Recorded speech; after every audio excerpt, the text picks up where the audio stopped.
ਦੀ ਆੜ ਵਿੱਚ ਉਹ ਇਸ ਸੰਸਥਾ ਤੇ ਸਾਡੀ ਸਿਰਮੌਰ ਸ਼੍ਰੋਮਣੀ ਗੁਰਦੁਆਰਾ ਪ੍ਰਬੰਧਕ ਕਮੇਟੀ ਤੇ ਸਹੀ ਮਾਇਨਿਆਂ ਵਿੱਚ ਕਾਬਜ ਹੋਣਾ ਚਾਹੁੰਦੇ ਨੇ। ਕਿਸ ਨੇ ਕਹਿਤਾ ਕਿ ਹੁਣ ਸਾਰੀ ਪੇੜ ਖਾਲੀ ਆ ਕਿਉਂਕਿ ਬਾਦਲ ਪਰਿਵਾਰ ਜਿਹੜਾ ਬਦਨਾਮ ਹੋ ਚੁੱਕਾ ਵਾ ਤੇ ਆਓ ਆਪਾਂ ਪੰਥਕ ਪੋਲਿਟਿਕਸ ਤੇ ਵੀ ਕਾਬਜ ਹੋ ਸਕੀਏ। ਪਰ ਇਹ ਵਿਸ਼ਵ ਵਿੱਚ ਬੈਠੇ ਸਿੱਖਾਂ ਨੂੰ ਕਹਿਣਾ ਚਾਹੁੰਦਾ, ਇਹ ਗੱਲ ਗੁਰਬਾਣੀ ਦੀ ਨਹੀਂ ਗੀ, ਇਹ ਗੱਲ ਹੈ SGPC ਦੇ ਉੱਤੇ ਕਾਬਜ ਹੋਣ ਦੀ और पंथक पॉलिटिक्स के उत्ते काबज होने की। मैं ऐलान कर रहा सी 20 साल पता नहीं 50 साल राज करना, इदां दे कई ऐलान पहला होए फर्जी ते कई ऐलान अज वो जिहड़े ऐलान करने वाले सी 2-2 3-3 सीटां ते ने, इन्हां दा हशर भी उही होना वा। भगवंत मान एक चलो पतित सिख तां है ही है, इहदे सिर ते भी केस नहीं के पग दस्तार दे थल्ले, ये अपने नाम दे नाल सिंह भी नहीं लिखता। ਅੱਜ ਤੱਕ ਇਹਨੇ ਪੰਜਾਬ ਦੇ ਰਾਜਨੀਤਿਕ ਮਾਹੌਲ ਵਿੱਚ ਅਸੀਂ ਸਭ ਦੀ ਇੱਜ਼ਤ ਕਰਦੇ ਬਾਬਾ ਸਾਹਿਬ ਅੰਬੇਦਕਰ, ਹਾਲਾਂਕਿ ਉਹਦੇ ਕਾਨੂੰਨ ਨੂੰ ਵੀ ਚਿੱਕੇ ਤੇ ਟੰਗਿਆ। ਸਹੀ ਗੱਲ ਨੂੰ ਅਰਵਿੰਦ ਕੇਜਰੀਵਾਲ ਫੈਸਲਾ ਕਰੇ, ਉਹਦੇ ਲਿਫਾਫੇ ਵਿੱਚੋਂ SGPC ਦਾ ਪ੍ਰੈਜ਼ੀਡੈਂਟ ਨਿਕਲੇ, ਦਿਸ ਇਜ਼ ਐਬਸੋਲੂਟਲੀ ਅਨਐਕਸੈਪਟੇਬਲ।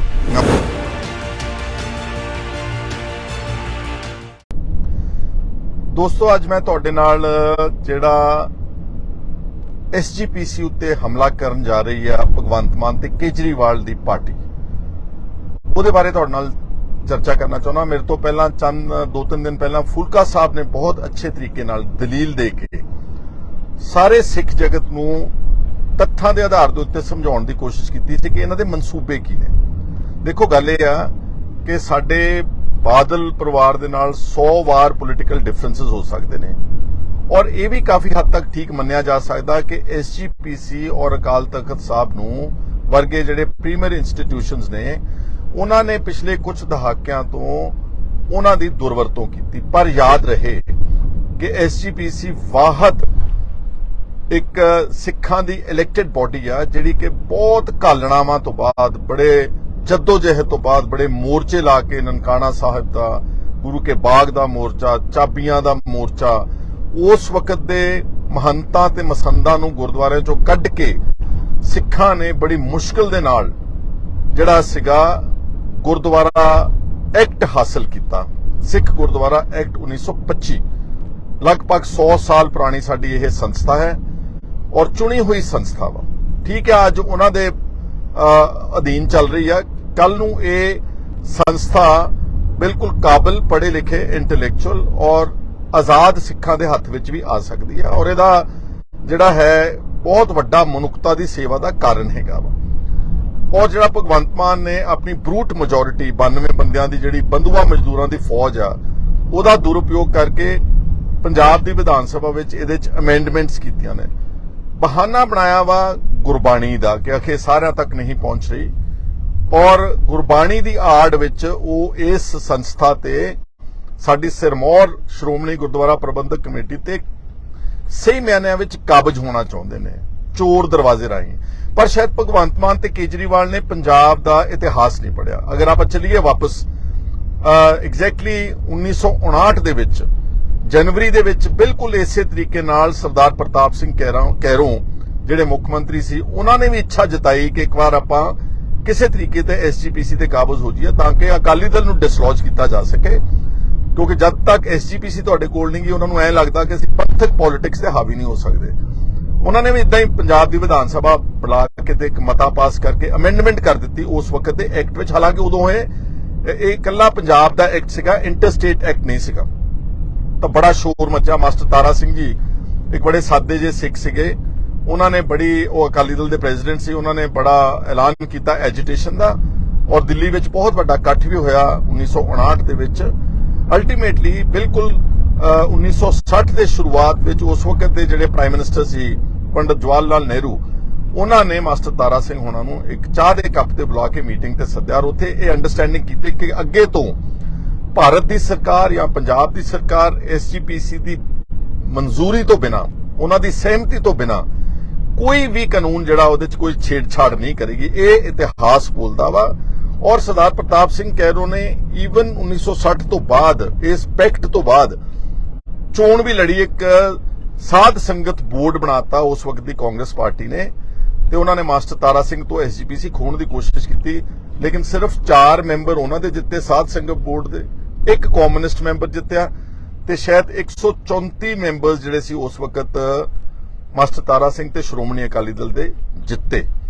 ਤੇ ਭਗਵੰਤ ਮਾਨ ਹੁਣ ਉਹਦੀ ਕੋਸ਼ਿਸ਼ ਆ ਕਿ ਉਹੀ ਸਾਧ ਸੰਗਤ ਬੋਰਡ ਬਣਾ ਕੇ ਚੋਰ ਦਰਵਾਜ਼ੇ ਰਾਹੀਂ ਐਸਜੀਪੀਸੀ, ਕਿਉਂਕਿ ਐਸਜੀਪੀਸੀ ਕੋਲ ਬੇਤਹਾਸ਼ਾ ਬਜਟ ਹੈ, ਬੇਤਹਾਸ਼ਾ ਗੁਰਦੁਆਰਾ ਸਾਹਿਬ ਤੇ ਬੇਤਹਾਸ਼ਾ ਸਾਡੇ ਕੋਲ ਜਿਹੜੇ ਐਜੂਕੇਸ਼ਨ ਤੇ ਹੈਲਥ ਕੇਅਰ ਦੇ ਇੰਸਟੀਟਿਊਸ਼ਨਸ ਨੇ। ਇਹਨਾਂ ਨੂੰ ਕਿਸੇ ਨੇ ਕਹਿਤਾ ਕਿ ਹੁਣ ਸਾਰੀ ਪੇੜ ਖਾਲੀ ਆ ਕਿਉਂਕਿ ਬਾਦਲ ਪਰਿਵਾਰ ਜਿਹੜਾ ਬਦਨਾਮ ਹੋ ਚੁੱਕਾ ਵਾ, ਤੇ ਆਓ ਆਪਾਂ ਪੰਥਕ ਪੋਲਿਟਿਕਸ ਤੇ ਵੀ ਕਾਬਜ਼ ਹੋ ਸਕਦੇ। ਪਰ ਯਾਦ ਰਹੇ ਕਿ ਭਗਵੰਤ ਮਾਨ ਇੱਕ ਚਲੋ ਪਤਿਤ ਸਿੱਖ ਤਾਂ ਹੈ ਹੀ ਆ, ਇਹਦੇ ਸਿਰ ਤੇ ਵੀ ਕੇਸ ਨਹੀਂਗੇ ਪੱਗ ਦਸਤਾਰ ਦੇ ਥੱਲੇ, ਇਹ ਆਪਣੇ ਨਾਮ ਦੇ ਨਾਲ ਸਿੰਘ ਵੀ ਨਹੀਂ ਲਿਖਦਾ।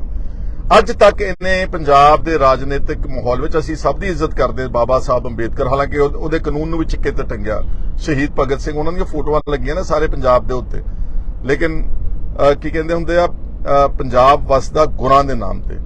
ਉਹਦੀ ਅੱਜ ਤੱਕ ਕਦੀ ਇਹਨੇ ਜਿਹੜਾ ਗੁਰੂ ਨਾਨਕ ਸਾਹਿਬ ਦਾ ਫਲਸਫਾ ਹੈ ਜਿਹਨੇ ਪੰਜਾਬ ਨੂੰ ਸਥਾਪਿਤ ਕੀਤਾ, ਗੁਰੂ ਗੋਬਿੰਦ ਸਿੰਘ ਜੀ ਮਹਾਰਾਜ ਦੀਆਂ ਵੱਡਮੁੱਲੀਆਂ ਸਰਬੰਸਦਾਨੀ ਕੁਰਬਾਨੀਆਂ, ਛੋਟੇ ਛੋਟੇ ਸਾਹਿਬਜ਼ਾਦੇ ਦੀਆਂ, 9ਵੇਂ ਪਾਤਸ਼ਾਹ ਦੀਆਂ, ਬਾਬਾ ਬੰਦਾ ਸਿੰਘ ਬਹਾਦਰ ਦਾ ਅਤੇ ਅਨੇਕਾਂ ਇਸ ਤਰ੍ਹਾਂ ਦਾ ਇਤਿਹਾਸ, ਸਾਡੇ ਸਾਰੇ ਫਕੀਰਾਂ ਦੀ ਸਭ ਦੀ ਬਾਣੀ ਦਰਜ ਹੈ ਗੁਰੂ ਗ੍ਰੰਥ ਸਾਹਿਬ ਜੀ, ਜਿਸ ਫਲਸਫੇ ਦੇ ਕਰਕੇ ਅੱਜ ਪੰਜਾਬ ਇਸ ਸ਼ਕਲ 'ਚ ਹੈ। ਵੈਸੇ ਤਾਂ ਪੁਰਾਣਾ ਮਹਾਰਾਜਾ ਰਣਜੀਤ ਸਿੰਘ ਜੀ ਦਾ ਰਾਜ, ਜੇ ਆਪਾਂ ਉਸ ਨੂੰ ਦੇਖੀਏ, ਉਸ ਵਕਤ ਦਾ ਨਕਸ਼ਾ ਕੱਢ ਕੇ ਦੇਖੋ ਤੁਸੀਂ, ਜੋ ਪਾਕਿਸਤਾਨ ਜੁਆਇੰਟ ਔਰ ਅੱਜ ਦਾ ਪੰਜਾਬ ਔਰ ਅਫਗਾਨਿਸਤਾਨ ਤੱਕ ਸਾਡੇ ਜਿਹੜੇ ਬਹਾਦਰ ਜਰਨੈਲ ਪਹੁੰਚੇ, ਔਰ ਬਹੁਤ ਵੱਡਾ ਹਿੱਸਾ ਸਾਰਾ ਜੰਮੂ ਕਸ਼ਮੀਰ, ਕਾਂਗੜਾ ਵਗੈਰਾ ਸਾਰਾ ਜਿਹੜਾ ਉਹਦੇ ਰਾਜ ਦਾ ਹਿੱਸਾ ਸੀਗਾ, ਉਹ ਅੱਧਾ ਭਾਰਤ ਸੀਗਾ।